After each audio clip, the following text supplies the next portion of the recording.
Now, as I said to you before, there were three forces that we really overlooked when we first started doing this work some 30 years ago. We were not aware of how profound uh, these three forces were, but these three forces are in everybody's life, and these three forces, for the most part, are given to us through our groundwater. Our groundwater helps to develop our patterns, our tendencies, and our habits. And here's what you got to understand. The nature of patterns, tendencies, and habits is to give you back what you've already gotten. Please pay attention to what I just said. The nature of patterns, tendencies, and habits is to give you back what you already have.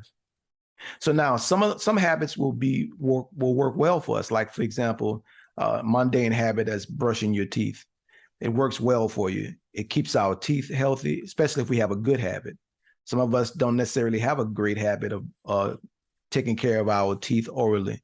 So, but when the habit works for you, there's no complaints. We celebrate it. But then what about those habits that keep bringing you back to where you don't want to be? And when it comes to race and racism and the DEI work, we seem to be in a loop. Not seem to be, we are in a loop.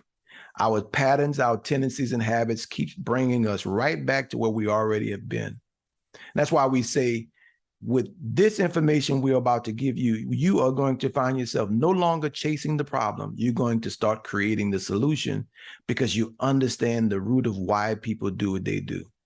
So remember, patterns, tendencies, and habits keep bringing us right back to where we've already been. It's time we interrupt the loop, and you need to understand how to interrupt the loop.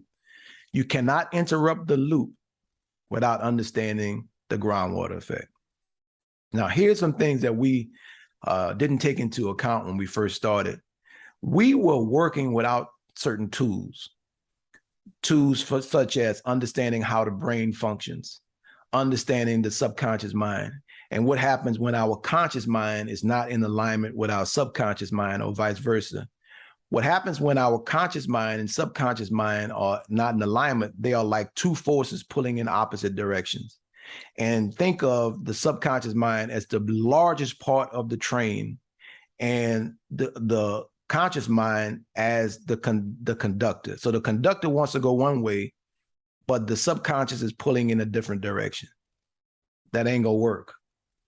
Our life will not be happy. We will constantly feel like we're in conflict with ourselves, restless, unable to enjoy our lives, and life will be painful, right? Something that we're trying to get through versus thriving and enjoying.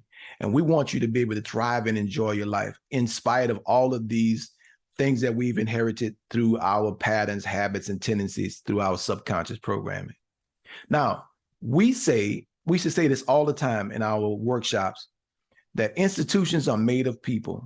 Well, we'd say we have to transform systems and institutions.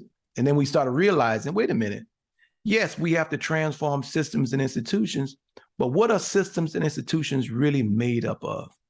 And what we discovered in our sober-mindedness is that institutions are made up of people.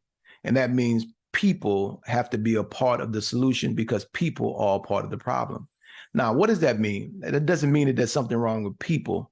What it means is there's something wrong with our programming. There's something wrong with our subconscious programming because we're not creating the lives that we want to live.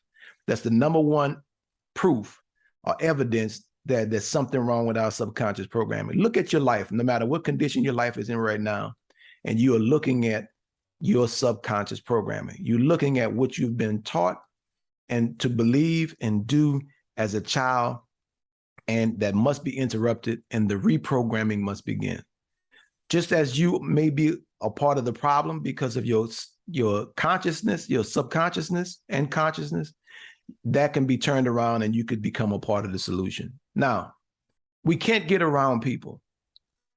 We must seek to understand the psychological impact of the groundwater effect if we are going to truly transform our world. If we don't start dealing with the groundwater effect and make this a staple understanding in our learning as we do this DEI work, then we are not interested at all in the solution. All we are doing is reporting on the problem. Transforming the groundwater effect is essential to being successful in this work, Because after all, we're not just here to do DEI work. We're also here to live and enjoy our lives. And we can't do that if we don't have full access to ourselves, full access to our authentic, beautiful, thinking mind.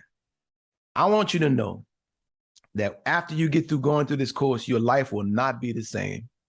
I know, because our lives have not been the same ever since we started applying the knowledge that we're sharing with you now. We do our work completely different.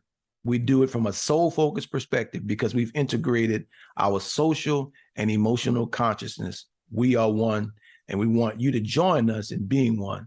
And it starts with understanding the groundwater effect, toxic subconscious programming. I'm M. Thank you for investing in yourself. Thank you for taking this journey with us. And trust me, your life will never be the same again. Peace.